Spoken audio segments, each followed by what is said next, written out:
Mateus capítulo 24. Abra aí a sua Bíblia, Mateus capítulo 24. Lembrando que Mateus está entre Gênesis e Apocalipse. Primeiro livro do Novo Testamento, tá?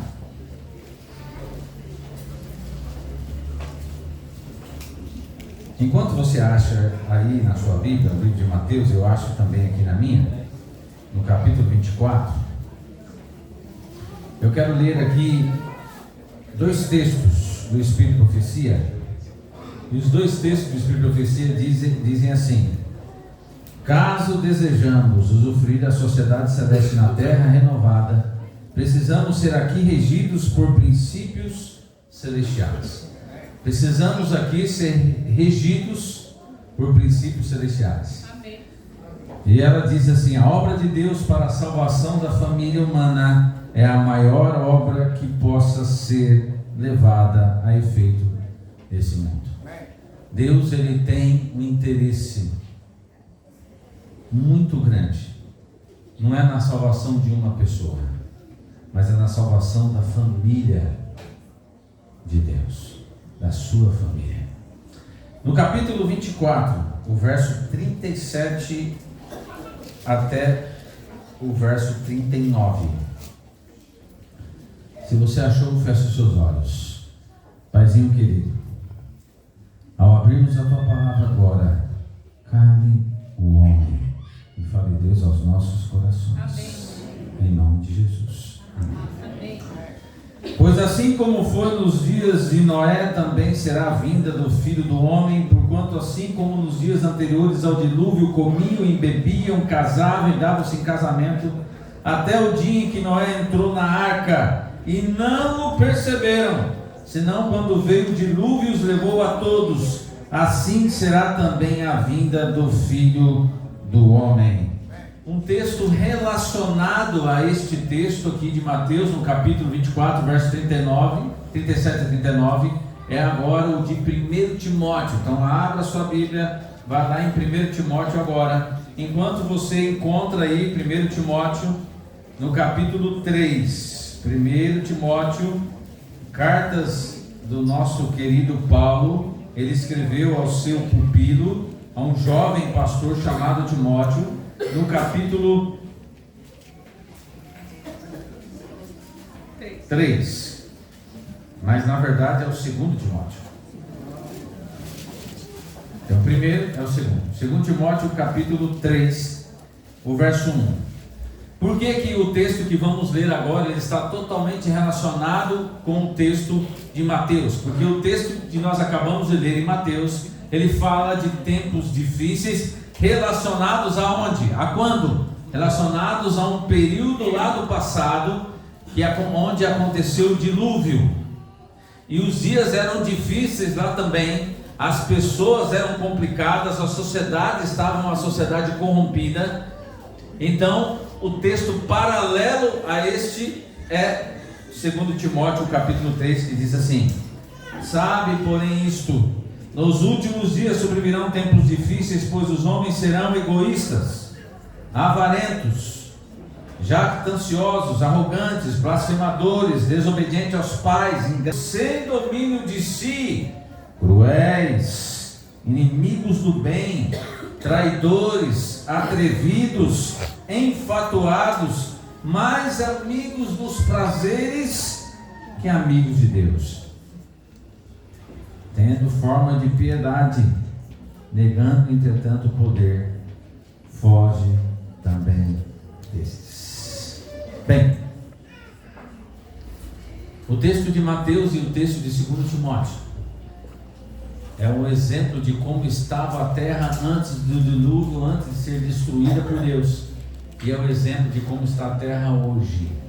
Eu me lembro de uma aula do pastor Tim. O pastor Tim deu aula para nós, ele é doutor em teologia, o pastor Éder lembra muito bem. Em uma das aulas ele falou o seguinte: de que se Jesus demorasse um pouco mais para voltar, ele teria que pedir realmente desculpas para os habitantes de Sodoma e Gomorra e para os antediluvianos. E realmente está complicado a terra em que estamos vivendo. Está difícil, uma terra totalmente corrompida. Em Gênesis, no capítulo 6, o verso 5, lá em Gênesis, no primeiro livro da Bíblia, no capítulo 6, verso 5, escreveu o Pentateuco. Ele escreveu o que Deus havia dito para ele de como estaria a terra no período do dilúvio. E no capítulo 6, no verso 5, a palavra de Deus diz assim: viu o Senhor que a maldade do homem se havia multiplicado na terra, e que era continuamente mal todo o desígnio do seu coração. Viu o Senhor que a maldade se multiplicara sobre a terra, e que toda a imaginação dos pensamentos do seu coração era má. Em algumas versões fala assim: eram má continuamente. Qualquer semelhança com os dias que vivemos é mera coincidência? Não é mera coincidência. Não é mera coincidência. A gente fica assustado quando a gente liga a TV, quando a gente olha as redes sociais, quando a gente ouve histórias impressionantes da violência, da falta de amor, realmente de uma terra corrompida. Ellen White, no livro Desejar Todas as Nações, na página 447, parágrafo 4, ela fala assim: os habitantes do mundo antediluviano desviaram-se de Jeová, recusando fazer sua santa vontade. Seguiram após sua profana imaginação e pervertidas ideias. Foi por causa de sua impiedade que foram destruídos. E atualmente o mundo está seguindo a mesma marcha. Não apresenta nenhum lisonjeiro indício de glória milenial. Os transgressores da lei de Deus estão enchendo a terra de impiedade. Suas apostas, suas corridas de cavalo, jogo, dissipação, costumes cheios de concupiscências, paixões irrefreadas estão rapidamente enchendo o mundo de violência. Nós estamos hoje na era dos jogos agora, né? E vocês viram que as crianças, até mesmo as crianças, estão sendo levadas a jogar um joguinho chamado Tigrinho. E esse joguinho Tigrinho está levando crianças e famílias inteiras à miséria. Outro dia uma jovem ela simplesmente sumiu. Aí a jovem sumiu, acharam que ela tinha sido sequestrada ou que tinha sido violentada, alguma coisa tinha acontecido.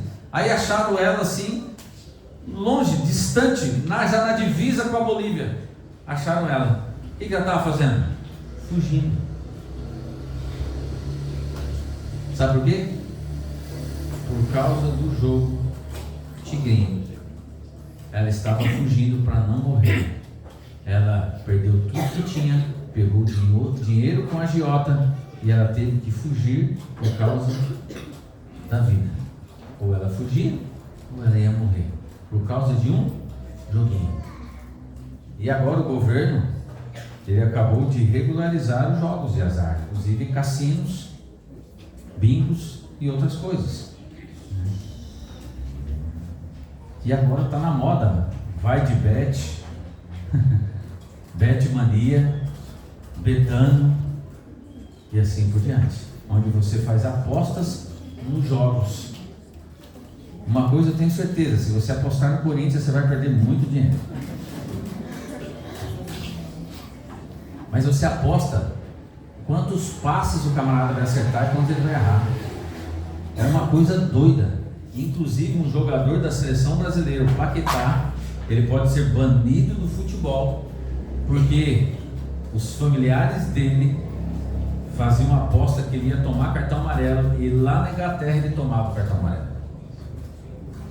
Gerou um prejuízo para esse jogo aí de R$600 mil que a família dele ganhou, porque eles apostavam que ele ia tomar cartão vermelho ou ser expulso, e lá ele tomava cartão amarelo ou ele era expulso. Está sendo investigado, ele pode perder, ser banido do futebol por causa disso. terra cheia de violência. Terra cheia de violência. É tão lindo você ver os pais vindo aqui apresentar as crianças, quando existem pais hoje que simplesmente afogam a criança, jogam no rio, matam.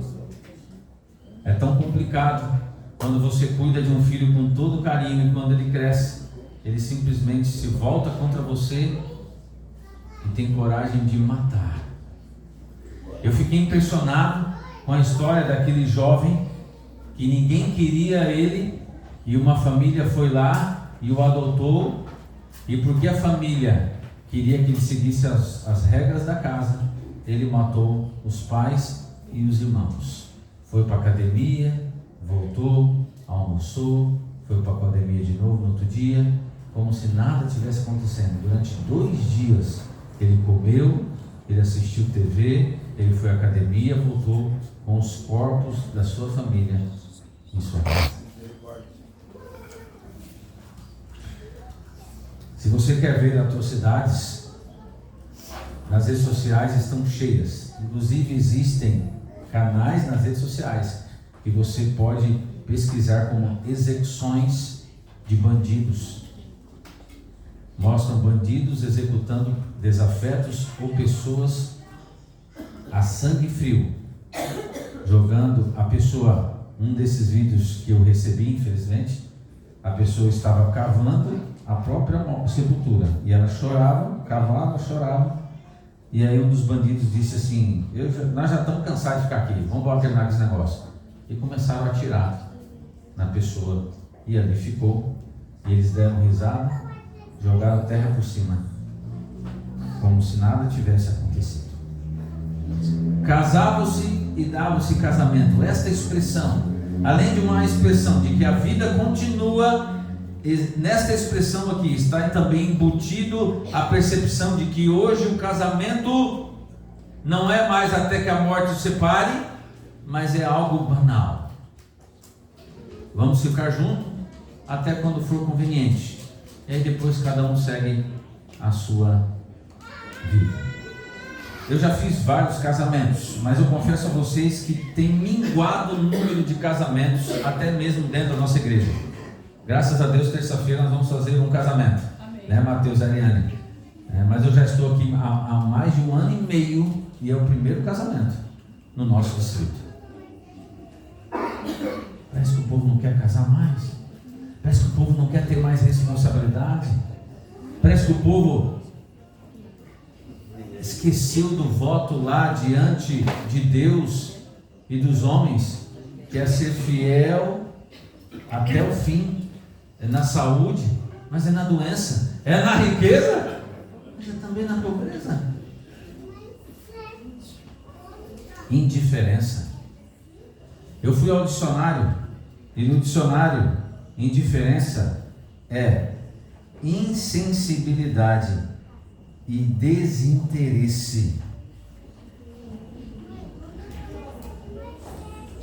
Insensibilidade e desinteresse relativamente a alguém ou a alguma coisa.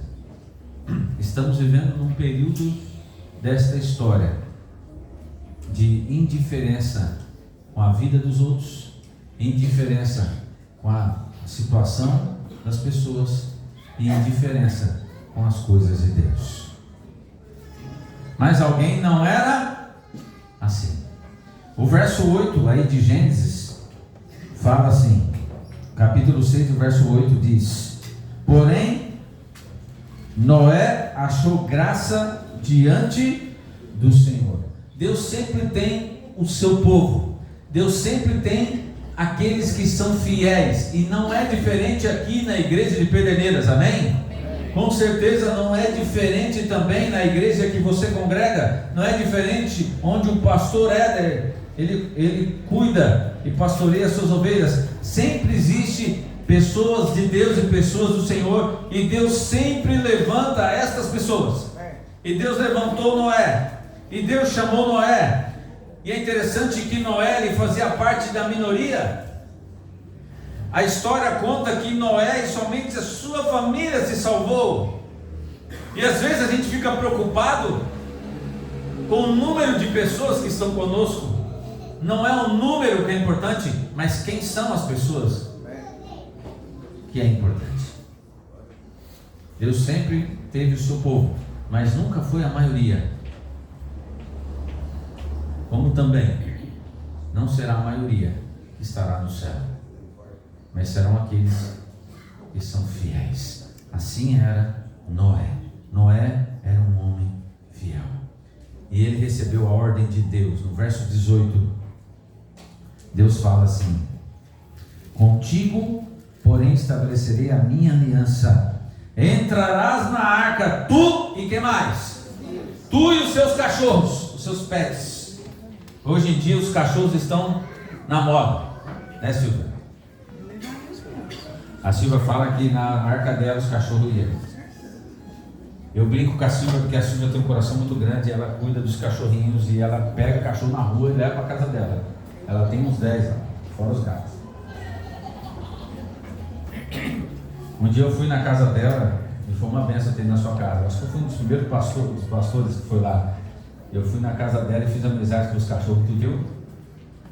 Fica aqui. Aquele cachorrinho lá. Estou aqui.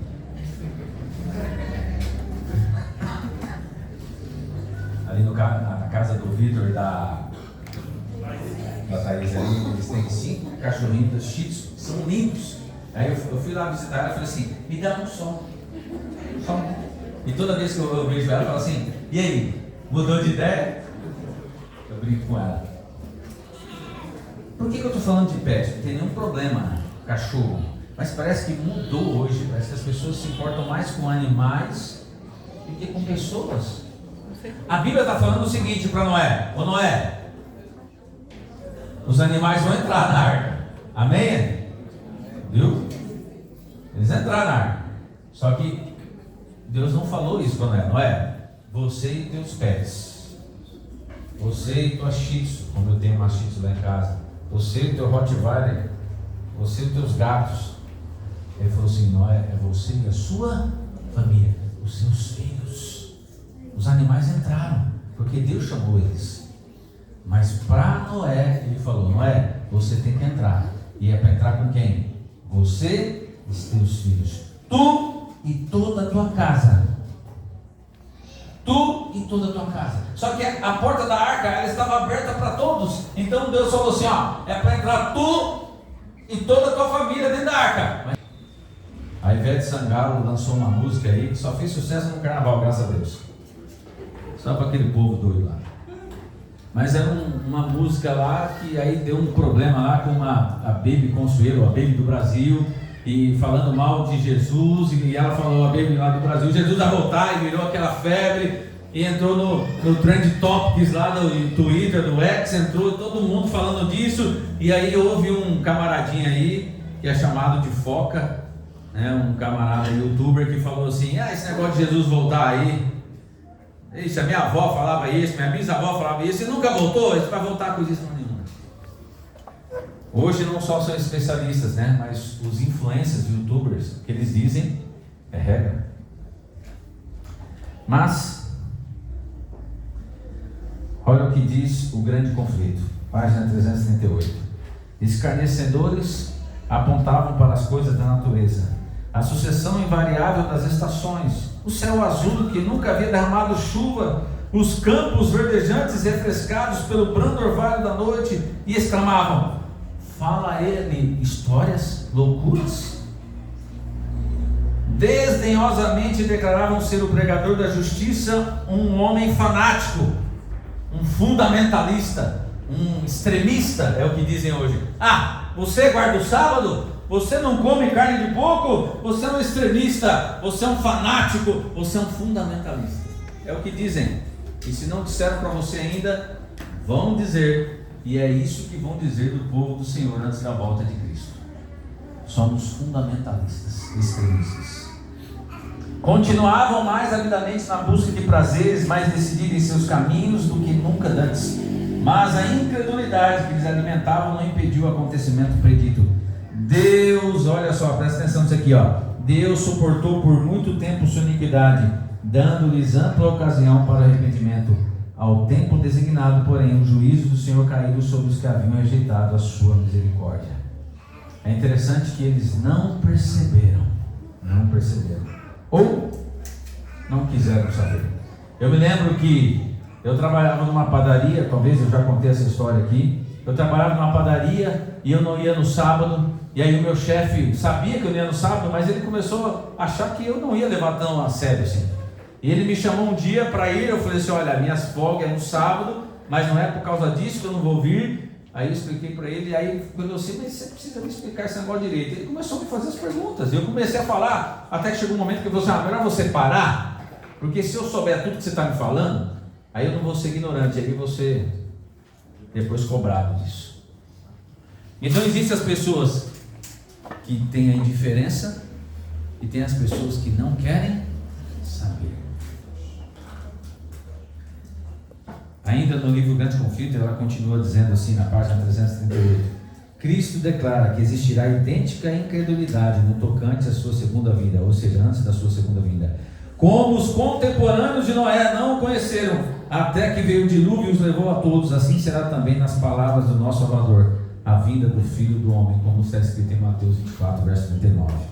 Quando professa o povo de Deus se estiver unido com o mundo, vivendo como vivem no mundo, e com eles gozando os prazeres proibidos, quando o luxo do mundo se tornar o luxo da igreja, quando os sinos para casamento estiverem a tocar, e todos olharem para o futuro, esperando muitos anos de prosperidade temporal, subitamente então, como dos céus fulgura relâmpago, virá o fim de suas esplendentes visões e esperanças ilusórias.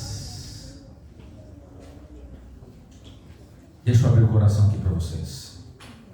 Semana passada, o pastor Éder sabe disso. Se não sabe, ele vai saber agora. 4 pastores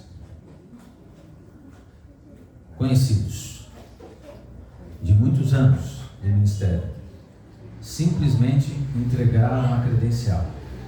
O que é entregar a credencial? É dizer assim, eu não quero ser mais pastor. Não é porque cometeu algum erro, não fez nada de errado, simplesmente foi lá, entregou e falou, eu não quero ser pastor. Um deles com mais de 30 anos de obra, entregou e falou, eu não quero ser mais pastor.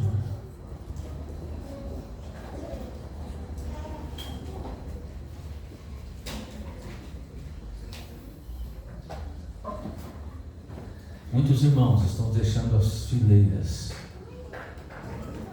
da pregação do Evangelho, não querem mais. Outro dia uma pessoa disse assim, nem vem na minha casa, eu não quero mais saber desse Deus.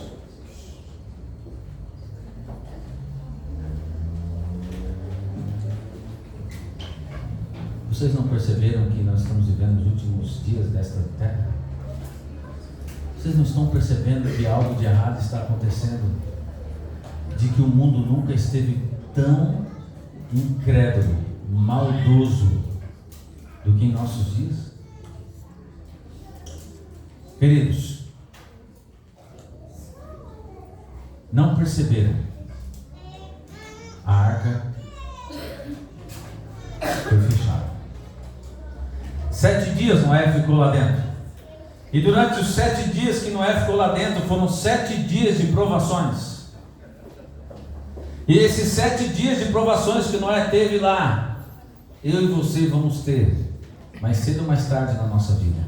E Noé ficou lá dentro, e o povo lá fora falando assim, ô Noé, como é que está aí dentro com os animais? Está cheiroso?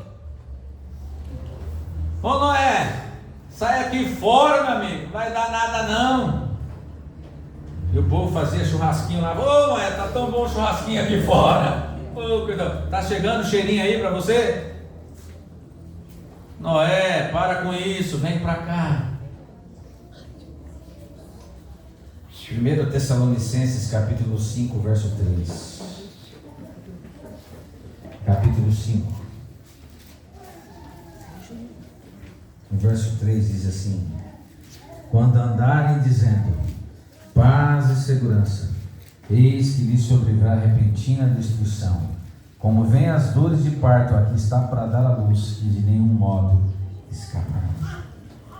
De repente, a água começou a cair, a chuva começou a descer, e o mesmo povo que estava lá fora desdenhando de Noé começaram a bater desesperadamente: abre, Noé! Abre, Noé! Só que não havia sido Noé que tinha fechado. O que Deus fecha, ninguém abre, e o que Deus abre, ninguém fecha. Amém. A porta ainda está aberta, mas para aquele povo a porta estava fechada.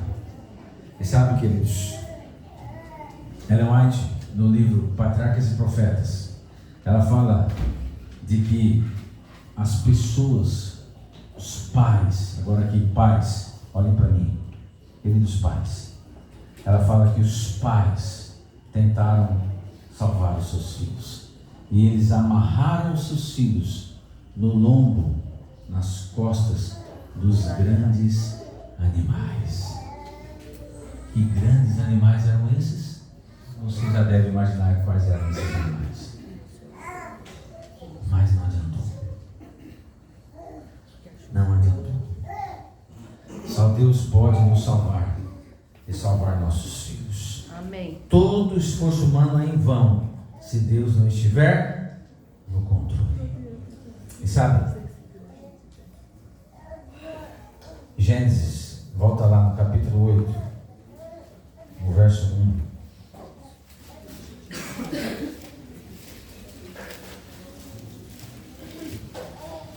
Gênesis, capítulo 8, verso 1.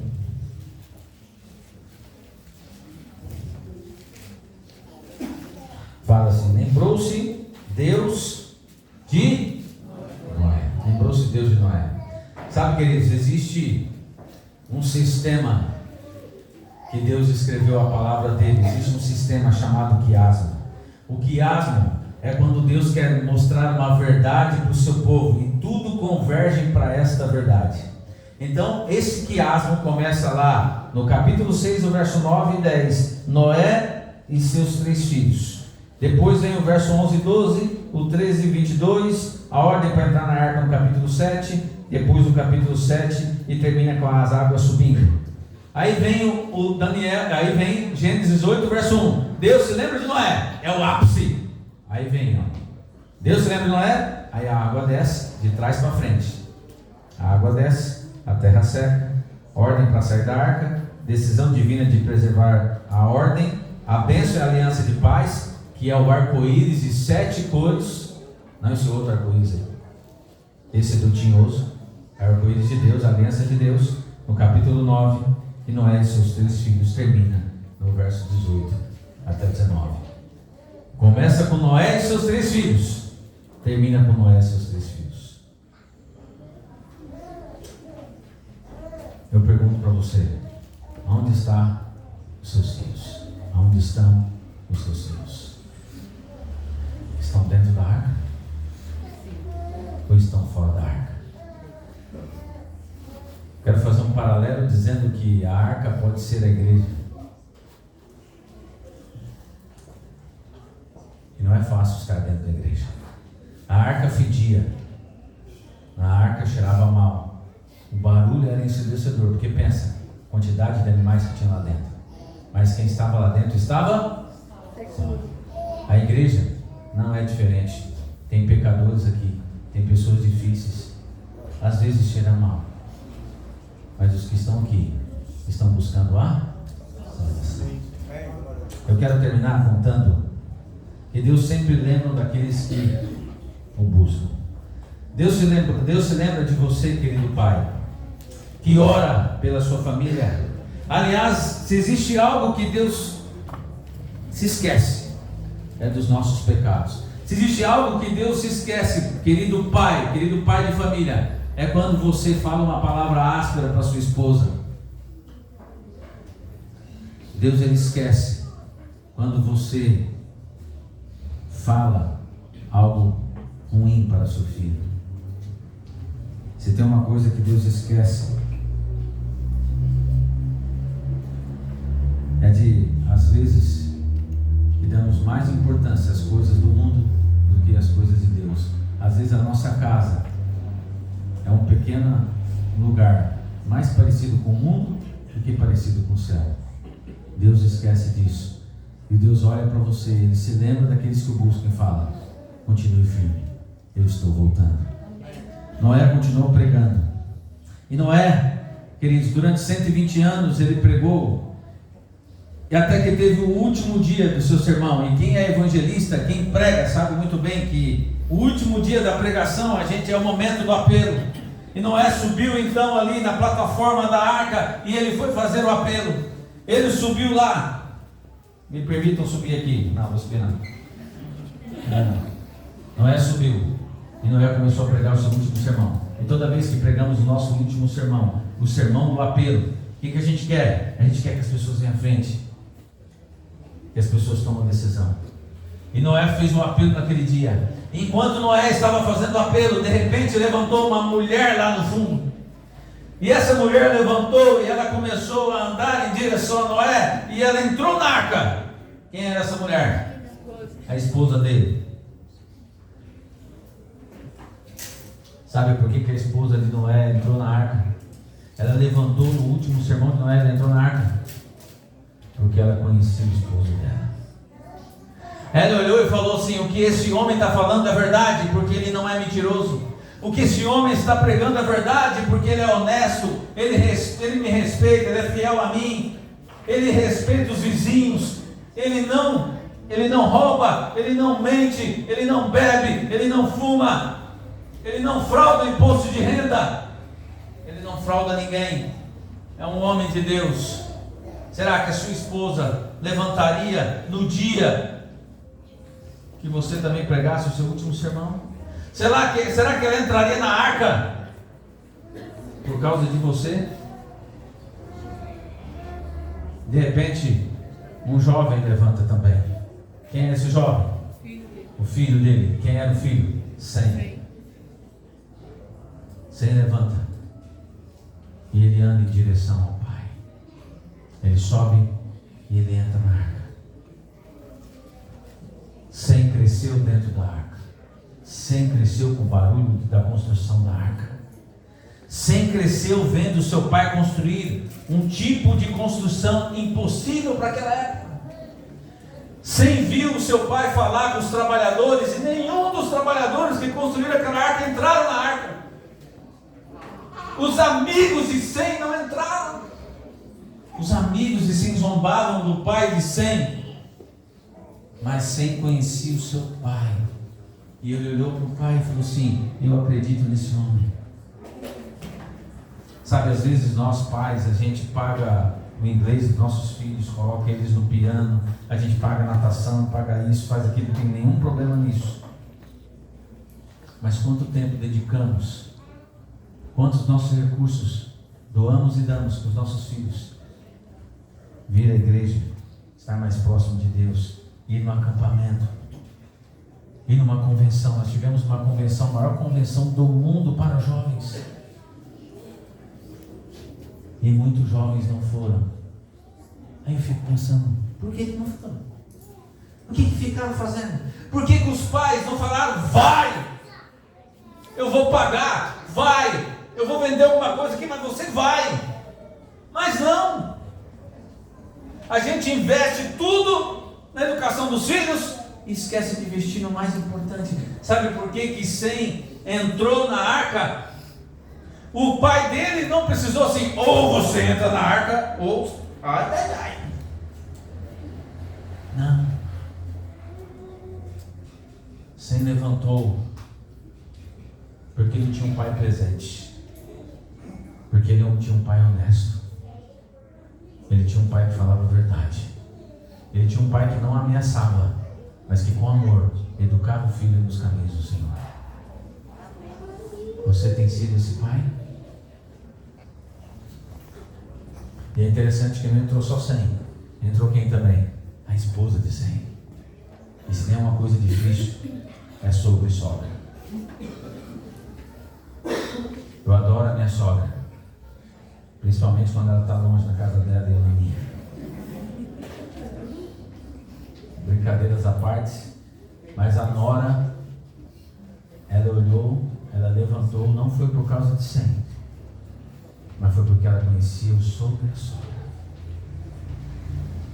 É porque o lar de Noé e de sua esposa era um pedacinho do céu. Queridos pais, querida igreja, querida família de Deus, a sua casa é um pedacinho do céu?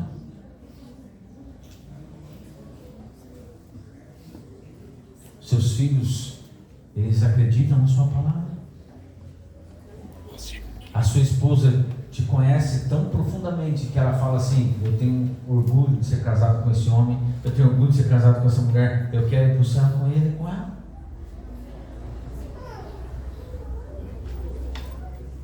O que nós participamos agora, a dedicação aqui do pequeno Ridley, são pais dizendo assim: nós faremos tudo possível para guiar esta criança nos caminhos do Senhor. Hoje é um dia especial, porque nós temos agora a apresentação de Eduardo. Vem para cá, o pequeno Eduardo com seus pais. Vem para cá.